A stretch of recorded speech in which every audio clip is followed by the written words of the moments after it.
Hello, everyone. Welcome back to the Price and Value Journey. I'm John Ray. My guest today is Janice Porter. And Janice is a relationship marketing specialist. She's a LinkedIn trainer. She's also the host of the Relationships Rule podcast. And Janice helps professionals grow their businesses by building real, lasting relationships, whether it's through LinkedIn or what she calls tangible touches. She shows people how to stay connected in ways that feel genuine, not salesy.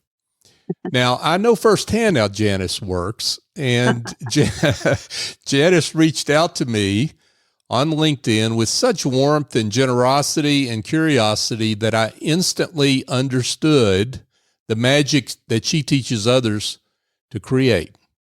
Her approach is all about starting first with service and connection, and she lives it. Not just teaches it.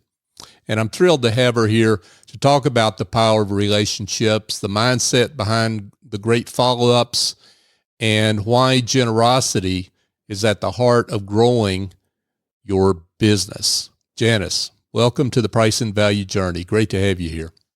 Oh, it's my pleasure. What a wonderful introduction. Thank you so much, John. Yes, It's funny because we did just meet on LinkedIn and yes. I'll leave it. Yeah, and we'll get to. I want to get to a few of the details about that in a second. Course. But let's start talking a little bit first about you and your work and why why relationships for you. Why did you dive into this so strongly as you have, as just a way of doing business and making it your business? Great question, John. And I do think that I've always been curious, number one. Number two, it's always about people for me. I think about that in terms of, okay, so what kind of movies do you like? I know for me, my movies that I love are people driven, they're character driven. They're usually dramas that build character and you can start laughing or crying, whatever. So I know it's always about the people for me. That's really the heart of it. I was a teacher in my first life and I love kids and I love teaching. And when the bureaucracy of the profession wasn't a fit for me, I moved on, but I always wanted to teach again. So was able to find that during my journey of, I guess you call it entrepreneurship. Sometimes I wonder, I don't think we're all entrepreneurs. Those of us who are small business owners or solopreneurs, again, another term, I'm not sure, but yeah. Yeah. Let's talk about what it means to be relationship first. And we were talking a little bit about this before we came on. I think everyone thinks that they're good at relationships. It's kind of like what people think of. They think they're good at listening, right?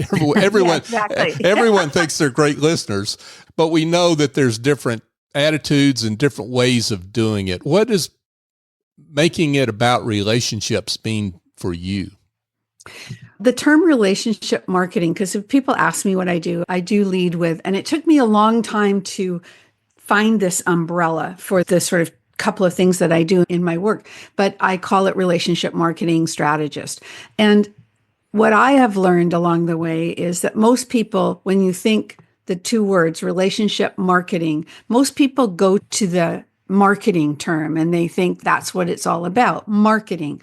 And following that Pareto principle, the 80-20 rule, I think it's the other way. I think it's 80% about relationships and 20% about marketing. And so that's the difference, I think, that I feel that I stand out with opposed to others, because I'm really more focused on who are you? What do you do? How can I fit into that? How can I help you? What can I do to serve you? Sometimes there's a fit, sometimes there isn't. But if it's not me, I usually think, who else could help you that I may know? So you never know.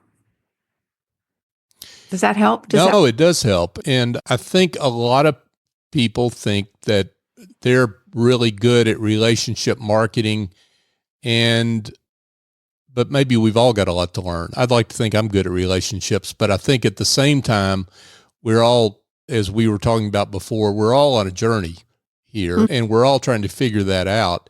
So I guess, where do you see maybe the shortfall? And where it's another way of really answering the question of how you help people fill the gap between where they are and where they need to be. And I think where the disconnect sometimes comes is two things come to mind. One, because I'm a LinkedIn consultant and trainer, I see people or I hear people say, I've got to get my content out there. I've got to get all that content out there. And I go, okay, but are you checking it to see if people are engaging with that content? Does it matter? Because they just think they've got to put it out there and then relationships will happen. People will come to them. And there's that. And then there's one of my biggest things that I don't do that well, I have to admit, is email marketing. It's the sequences of emails that people send you either after you've sent them a free offer or when they've been at your program or whatever. To me, they think that's relationship building. And I think in some cases it is, because people who are really good at writing and drawing you in and so forth, they do a good job, and it can make you want to do more with them or go see more about their work. But the majority of people, I don't think, do that. It's just, yes, I know how to listen. It's the same thing. Yes, I do email marketing, but not that well in most cases. So I think there's a disconnect because those things don't always create and build relationships. I think you have to talk to people, believe it or not. Let's talk about that since you brought it up, because you reached out to me through LinkedIn and we had an exchange. You did not reach out in terms of having anything to say other than, hey, I'd love to talk to you and get to know you. And I see you have a podcast. I have a podcast. Let's talk about that. There wasn't any pitch. And what got me actually was the title of your book that was on your header, on your LinkedIn banner, The Generosity Mindset. And what's the subtitle? I can't remember. There's a subtitle. It's a journey to business success by raising your confidence, value, and prices. Yeah. And I thought, oh, I like that. The generosity mindset. I'm curious, because that's what I said. I'm curious. There was something else about it. Just a minute. Okay. I got to back up a second. So, okay. You looked at my profile. You or somebody in your team, I don't know, but somebody looked at my profile and I was looking at who looked at my profile, and I saw that you did. And so what I did is I then sent you a message or a connection request saying, thanks for looking at my profile. And I think what happened, and I may have misread it because I should know better, that I don't know whether it's because you looked at my profile or whether you actually sent me your newsletter subscription piece or whether LinkedIn did that. I don't know. But it felt to me like, whoa, I don't even know you yet. No, I don't know if I want to subscribe to your newsletter, but I want to know more about you because I'm curious. So I went beyond that and asked to chat, and that's where it went. Thanks for doing that. LinkedIn automatically sends out that subscription request. I don't have anything to do with that. But yeah, that was really me. I didn't have anybody behind the scenes looking at your profile. But the way you responded to that, I think was a model for how folks, it seems to me, to need to be interacting on LinkedIn. It was more about the person first. Let's get to know each other, as opposed to what do you do kind of thing. And let me tell you what I do in my one-time my limited time offer. Yeah. Yes, exactly. And what I find though, when I'm working with clients too, is that there's a lot of people who they're just hesitant. They don't know what to say. They don't know. Maybe they're not as curious as I am. I don't know. That's part of it. But one thing that works on LinkedIn in particular, which I can speak to, is you must go to that. If somebody's looked at your profile and you don't know who they are, but you're curious, go look at their profile. Go look and see if there is any reason to pursue it any further. What attracted you to something, or did you find something that you could talk about and build rapport about? And I always tell my clients that it's not just your work experience or the things at the top of the profile. Dig deeper and notice, is this person a basketball fan, or did they go to the same university as you? Something that would bond you one way or the other. And so start there. But maybe if you're not as comfortable as I am to be brash enough to ask to speak, you might just wait a couple of times, have a couple of little conversations back and forth. I do have a couple of scripts that I share with clients to break the ice and seem to work quite well. I don't think I did that one with you.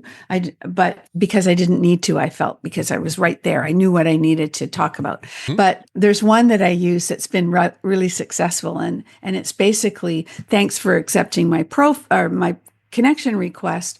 I'm curious, what can you tell me that I won't find on your LinkedIn about you that I won't find on your LinkedIn profile? Ooh, I like that. And I begin to share something that I did that makes them think about it. And I've had some really fun, interesting responses, which helps start a conversation. Yeah, it does. It does. And it's authentically trying to get to who that person is as opposed to just what's presented in the profile. Yep. I thought our conversation was a model for how to have these one-on-ones, and you talked about giving clients scripts. I thought if they need them. Yeah, if they need it. But the way that you approached me in that conversation was very, I think, much a model of how to do this, because you really did something I think is important when we talk to clients about our services. And you did that to me, which I loved, which is you took over the conversation in a really nice way to point it back to me and ask me a lot of questions and really set the conversation on that tone and making about the other person. And we talked about being in the Southeast U.S. We talked about the basketball tournament. We talked about our teams and that kind of thing. Yeah. See, you kept it going on that. And I think what the mistake I think a lot of us professionals make is we're so anxious to get beyond that to our services or our pitch or whatever the nature of the conversation is, that we don't marinate in getting to know that person.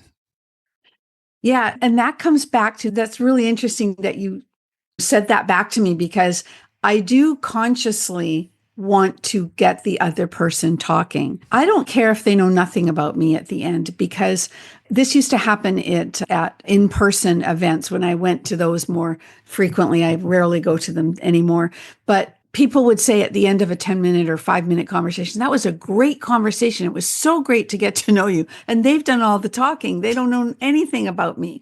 But that's the way you want to leave it, because I can follow up with them. And that's the piece that if I want to follow up with them, I will. And if it flows naturally and comfortably, and there is an opportunity for business, it will happen. I think you just have to relax about it. And I also think, here's an example. I was talking to this guy. He was a guest speaker on a small Zoom call that somebody did that was on my podcast. And she invited me and I went, and she has some of her clients give these little 1 hour or half hour things. And then there's breakout rooms. And I said, I would like to come. And this guy was talking about AI. And that's why I wanted to go, because I was interested. And he happened to be Canadian. And of course, I'm Canadian. So that was like, oh, great. That's unusual. At the end of the session, I made sure that I reached out to him, because I thought he would actually, number one, be an interesting guest for my podcast, which it just went live this week. So he is on my podcast. And secondly, we decided to have we talked after that privately. And then we decided to have a bit of an exchange where I would do some LinkedIn audit for him, and he would give me a couple of major tips on using ChatGPT. So we did all that. And then about a week later, he sent me a referral of a woman that was looking for some LinkedIn training. She was going to do he does automation stuff, and she was going to do some work with him, but she wasn't ready. She needed to do this first. She turned into the best client ever. And he hardly knew me, but I guess we bonded. And now what do I have to do? What do I want to do? What have I done is nurture that relationship. because he didn't have to do that. It happened so quickly and it turned into really, so I need to love on him and see how I can support him. And that came from nothingness. So I love it. I love networking like that. That's such a great story, because what it illustrates for me is how our clients, our prospects, our network, they're attracted to us as people and our personal qualities and our intangibles that we often ignore.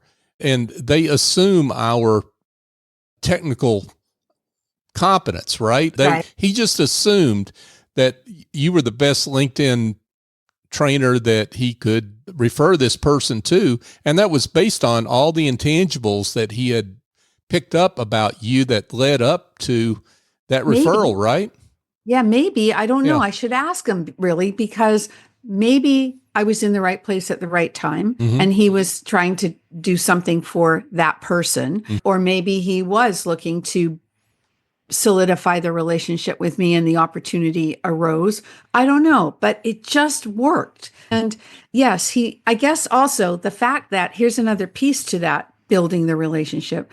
I offered to do an audit for him really for free to show him how I work. So that's me taking a chance, risk that I was doing it for the right person for the right reasons. Now, he then offered to do the chat GPT thing with me after that, but that's fine. That was a bonus for me, but I would have done it anyway, because there's sometimes I feel the need to show that what is what you get. And that's how it is when I work too. I want to make sure that people get what they need and some. So let's talk before we leave LinkedIn, or we may not leave LinkedIn. We're not going to leave LinkedIn entirely, but let's just, you talk about LinkedIn as being a relationship platform. And I think we've clearly illustrated how you view it and how you work with LinkedIn as a relationship platform. What are some suggestions that you would make to services providers, anyone that's on LinkedIn, that they can use LinkedIn in that way and use it effectively? The first thing that comes to mind is, how many connections do you have? So you have 7,000 plus connections. All right. When was the last time you actually looked at all those connections and wondered and thought, these are people I'm already connected to. Did I talk to them recently? Probably not. Maybe some of them are old and, in quotation marks, dead, but some may really be dead too, but that's another story. Sure. And that has happened. But it's about, first of all, I would do an export of your existing connections, which you can do on LinkedIn. And I would then, and it comes to you on a CSV file, and I would look at maybe highlighting those that I want to reconnect with. And I would do a reconnection campaign. And what I mean by that is, maybe, depending on your time, 3 to 5 reconnection conversations in the direct messaging of LinkedIn a week. Because as you keep going, there's going to be more people that respond. I would also, before I did that, check their profile. Are they active on LinkedIn? Have they moved? Do they have a new position? Something that I might be able to start a conversation with. And what I have done and found it successful is, I've said, "Hi, John, it's been a while. I know we've been connected since, can you believe it, 2017, and we haven't talked for a very long time.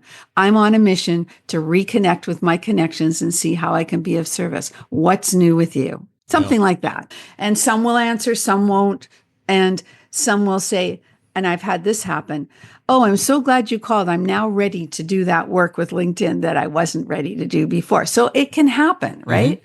Sure. So that's the first thing I would do, is look at what's the low-hanging fruit or the medium-hanging fruit in that respect. What great advice.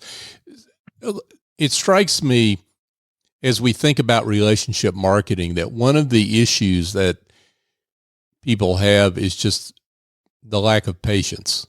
It requires patience. And you're right. And I've had people tell me, John, all this relationship stuff is nice and cute and what have you. However, I have a business to run. I've got a bottom line to make. How do you respond to that? That's such a great question because it's true. I find that there are relationship people and there are numbers people. And, the numbers people want to send their stuff out to thousands of people and see what falls. To me, that cold calling, that cold messaging thing, it's not me. So I say the long game is worth it. And those who don't, they're not my people. So I don't worry about that so much. If they're on the fence, though, I would say two things. One, what have you got to lose to give it a try? And two, it's like anything else with sales, that the more you put in the hopper, the more is going to come out the other end. So you have to be feeding it all the time. You can't start those relationships with 5 people and wait for them before you go to them. You've always got to be talking to people, right? And at different stages of the relationship. Now, that being said, if I may, I would also add that the system that I use for the follow-up, the tangible touch, that can do some work for me in the interim as well, because I can be sending, I lost my words, I can be sending unexpected cards to people that will jolt them or remind them or just make them feel good, that will help my cause along the way. And I can do it systematically if I want, or I can do it one by one when the urge comes to me. I don't know what it's like in terms of the what you receive in the mail now in Canada.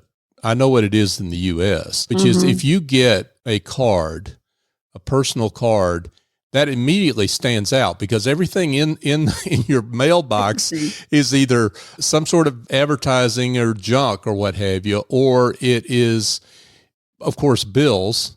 And bills in our case, if we haven't decided to do it all online, like precisely. Yeah, exactly. Precisely. Yeah. No, it's the same here. So when you send that card, you have no competition, as opposed to the direct message feature of LinkedIn, where you've got 18 zillion messages and most every one of them, except the one you send, are pitches, right? It's true. And the thing about the card is, number one, it stands out, first of all, in your mailbox. But secondly, it always gets opened. Yeah. And thirdly, if I could give one little add-on to that, if you personalize it and customize it, which in the way I do it doesn't cost any more, they never throw it away. So usually it has their picture on it. And so they never throw it away. And something else you made me think of, what was it? It's gone. It'll come back. Yeah, it'll come back. But I think that is really a testament to what you're talking about. And I assume you mentioned that term tangible touches. This is one of the tangible touches you're talking about in terms of follow-up. You use Absolutely. that, you use that term tangible touches. And the reason I use that term is because it is a real card that you get in the mail. We do it all online, but then press the button and the company looks after everything, prints stuff, stamps, and sends it for you. But you get a real card in the mail. And when you open that real card in the mail, it takes you from your head to your heart.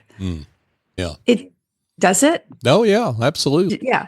So I just feel that, and so often when I get messages, because some people feel the need to say thank you for the thank you card or whatever, often it's a message that says, thank you so much for the card. You have no idea how it landed just at the time I needed it. Those are the unexpected ones. And so those feed that relationship. I was just thinking of you, or you sounded really down today when I talked to you, so I sent this card. And so whatever. It could be celebrating the happy occasions too that you see on Facebook or Instagram, and you grab that picture and you just put it on a card and say, here's one for your fridge, celebrate. That kind of thing. Yeah. That's the fun stuff. Yeah, absolutely. What other tangible touches do you recommend beyond sending cards? Okay, great question. How about picking up the phone? Picking up the phone is something we don't do. And the only caution I have for that is if you do get someone to answer the phone, which is not often, but when they don't, you'll leave a nice message. If they do, make sure you like what I do is I'll say, "Oh my goodness, thank you so much for answering. Do you have 5 minutes?" Just to make sure that you're not in, because they did answer. You have to hope you can talk to them for a few minutes. The other thing that actually, I'm going back to LinkedIn for a minute. Please. The other thing is that works really well on LinkedIn that isn't done enough is video and audio messaging. Those stand out from the crowd. They're not tangible, but they're visible and they're visceral as well. If someone sends you an audio message, you can hear them talk, so you can hear the intonation in their voice. You can't hear that in a typed message. So those things work really well. So just to be clear for everyone, you're talking about an audio or a video message that's sent privately as a direct message, right? Correct. And you have to do it from your mobile phone. Okay. But on the LinkedIn app, but it does show up on desktop as well. Wow. Yeah, it's very powerful. Yeah, that's terrific. So here's another Janiceism, I'll call it. I love it. You lead with the question, how may I support you? Now, that question is striking to me because I think our default is, how can I help you? And you've got a different terminology there that, I don't know, there's just something about that I like better. Oh, yeah, I don't know. Yeah. Sometimes I say, if it's written, I might say, how may I serve you or how may I support you best? But I don't know. I guess we all have our gifts. And I think one of mine is encouragement. And maybe that's where that comes from. And so if I can support you by introducing you to someone else as opposed to working directly with you, or I've been seen over the years as a connector. So I do know a lot of people and I've built that up through my LinkedIn connections as well. And quite often, if I'm talking to somebody, I'm thinking about who might be a good fit for them. So that client that I told you about that was referred to me by the gentleman from Canada, and she and I worked together for a couple of months. And as I was learning about her and how she works and what she's looking for, I was thinking about people would come to me that I thought might be really interesting for her to talk to, not knowing if it would go anywhere directly with business, but you never know who knows who. And that's the other thing. It's not necessarily the person, but who they know, that it leads you in different places. I felt that as we were talking and working together, I was writing a few people's names down. And I said to her, I think this is someone that might be interesting for you to meet. And she was open to it. So I'm going to introduce her and that kind of thing. And I would show her who they were on LinkedIn. And I've interviewed her on my podcast. I just feel like they're the same kind of very thoughtful people. And so that's the kind of thing I'm thinking when I'm thinking, how may I support you? It strikes me that one of those tangible touches is your podcast, that you use your podcast. Yeah. You use your podcast to create those tangible touches to support others. That back to that question, how may I support you? Yeah. Support them in their business and their journey. Yes, it's been a journey. That podcast has been a journey for me. I just celebrated my 300th episode 2 weeks ago or 3 weeks ago now. And I couldn't believe it. I have done a podcast every week for 5 years, basically. And some of those people that become guests on your podcast become more than that. And some disappeared just because it was what it was. And that was it. And so, yes, I always like to say, I like my guests to listen to a podcast episode or two before they come on the show. But sometimes I'd love you to listen to this one. I think it would resonate with you. And so it's like introducing people to each other. So you're right. It's very fun. I'm looking forward to having you on my podcast. I'm looking forward to that as well, for sure. But I've listened to several of your episodes. You make it about the guest. It's really about the guest and what they've got to bring to the table and their business and their journey, as opposed to you. Isn't that what you're supposed to do? I think so, but I've heard that too, which I appreciate. Thank you. Absolutely. Yeah, but you're right. Yeah. Have you ever been a guest on a podcast where when they've hijacked the show, it's their show and they've hijacked it and you're just listening? Oh, yes. Oh, yeah. Yeah, it's like it's like you've been brought in as the audience for them, right? Yes, Yeah. yes. And we know we don't do that. So Yeah. that's cool. Yeah, absolutely. Yeah, for sure. Let's shift gears here and talk a little bit about, hold on. Before I do that, I want to get back to, there's one more question about this, about offering to be supportive. How can I support you? I think for particularly some of our introverts, they look at that maybe as, how can I do that without feeling awkward or forced? And I want that to come across naturally. What advice do you give there? You mean me, if they were to say, how can I support you? Or what would they say? Is that what you're saying? No, what I mean is when I ask, let's say I ask you that question, Yes. how can I ask that question without it being artificial or awkward? I want to be natural in offering my support and not something that's trite or But you're the awkward. introvert. You're the introvert. Yeah, assuming I'm the introvert. Okay. Yeah. You have to do what works for you. You can't be me. So you have to do what works for you. Although being an introvert doesn't mean that you couldn't do that. Being an introvert just means that you get your energy when you're more alone than it does in a group when you're in a group of people. Maybe it's more about being shy or being okay. That I think can be learned.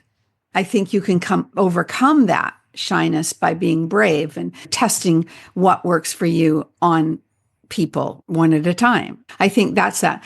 You made me think of a young man that was on my podcast, Matthew Pollard. He's from Australia, but he's in the States now, and he's all about the introvert's edge. And he talks about networking for introverts and sales for introverts. And he's always asking how he can support. So I think it's learned. I think that can come. You can be brave. Awesome. That's good news for a lot of folks.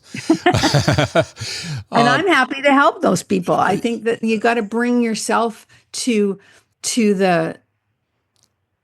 got to believe in yourself and what you're doing, first of all. Yeah. And that's part of it. And then the shyness you can overcome.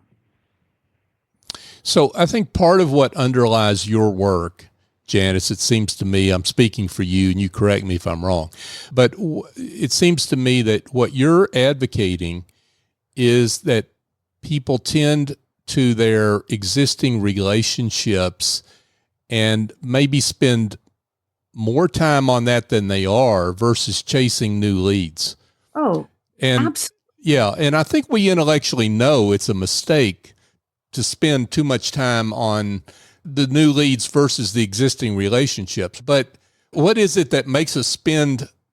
I know. Right. What is it? Yeah. What is it that gets us out of balance there?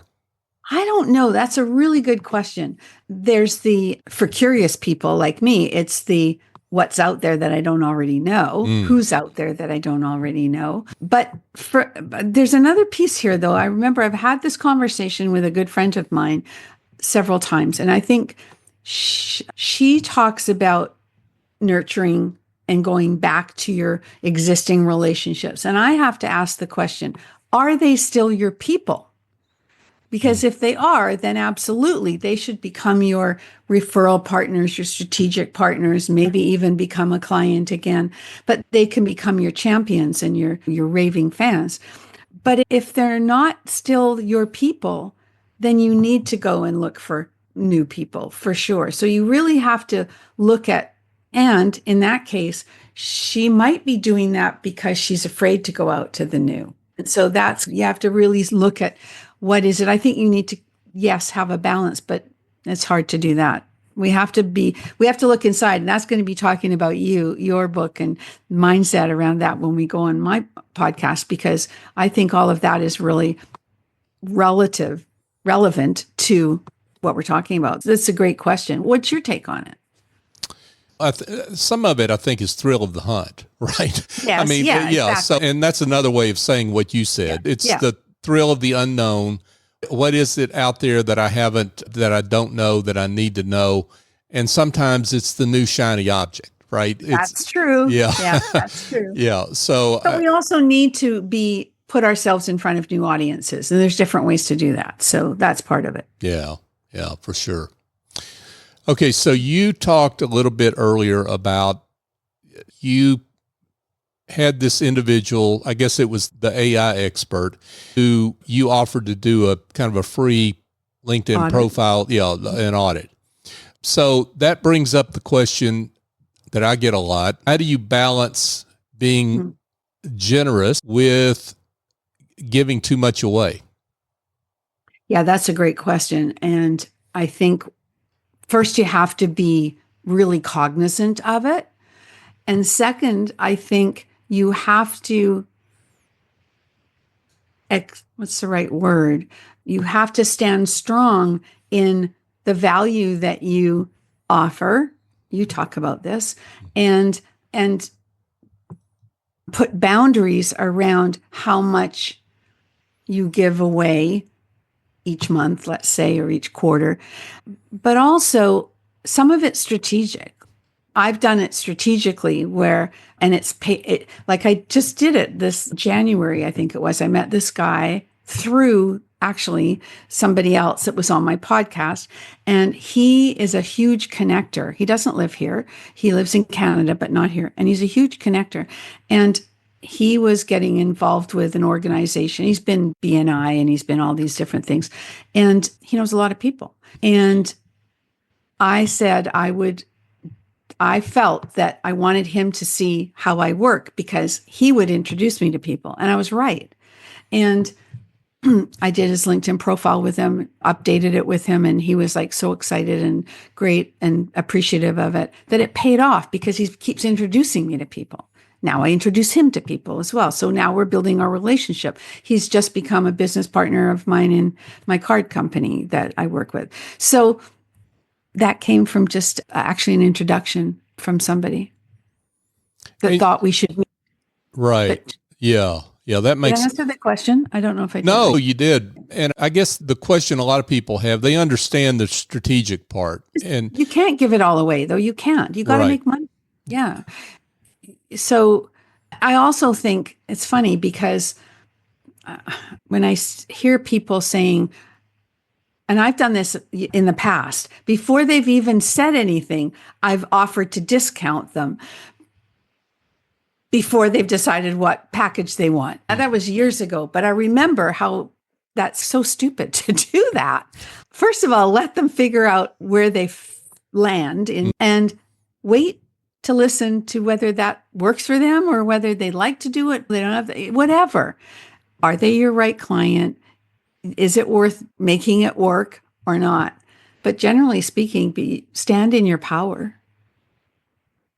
Okay, so you opened the door to that. I've got to go there if I can. Okay. So let's just talk about that mindset that you had at that time. When I did that? Yeah, when you did that and how you overcame that. Over time.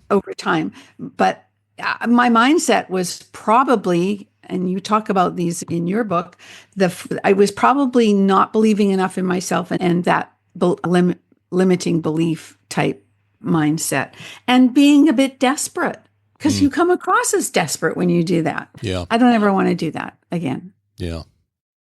So it's, you live and learn. But when you're like, I didn't go to school to be a marketer or a salesperson. We're all salespeople. We just have to know, when to stop selling. Yeah. And so I've learned along the way, and from people like you and people who've written books on sales, and I've had on my podcast, I try to learn from different people. Self-taught. Yeah. And unfortunately, I'm not going to go down that bunny trail, but there's a lot of really good reasons why we have to be self-taught there as entrepreneurs that are not our fault. And unfortunately, you have to bloody your nose sometimes and get to understand what you should not do. Exactly. But I'm always interested just to know how you move through the discomfort of that, like struggling to raise your prices, how you got over that, for example. I think as my belief in what my offerings got stronger and I got more confident that I knew what I was talking about. And I didn't, sometimes I still have a little imposter syndrome, but it's not quite what it used to be because I do know what I know and I know people. And so as my belief got stronger, I get more confident in myself and think that, I don't know, I'm going to give it a shot. I'm going to put my prices up and see what happens. And what happens usually is as I start to speak it, I start to believe it more. And when somebody says, yes, I'll take that package, I go, oh my gosh, it's good. Yeah. I love that. I love that. Let's underline that one. I love that. We're running up on time here. Unfortunately, I could keep going with you quite a while, Janice. Such a great conversationalist you are. But let's come back around to maybe some stories that you can tell that hopefully encourage others. And maybe somebody, an example or two of somebody you have worked with and seen who has transformed their business through showing up more generously, building the relationship muscle that they have, and through follow through.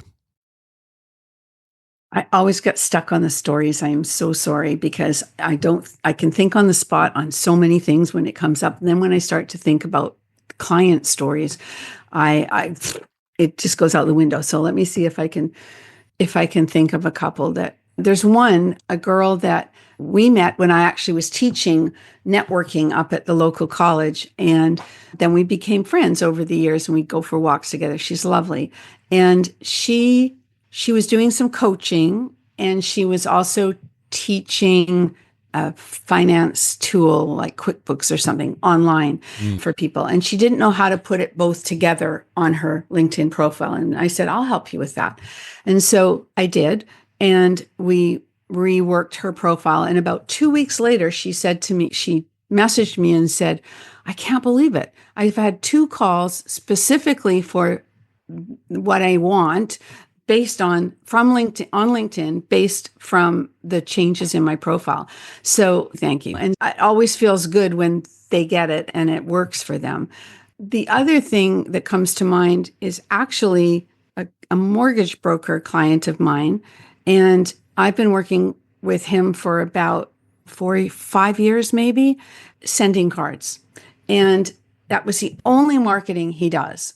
He's just now dipping into email marketing and newsletters and things like that, which just, I'm like, why? But never mind. He's got to try it all. But anyway, this works for him. Every month he sends a card and he alternates through his like 500 or 600 client base and sends about a third of them each month. So everybody gets touched 4 times a year, every quarter.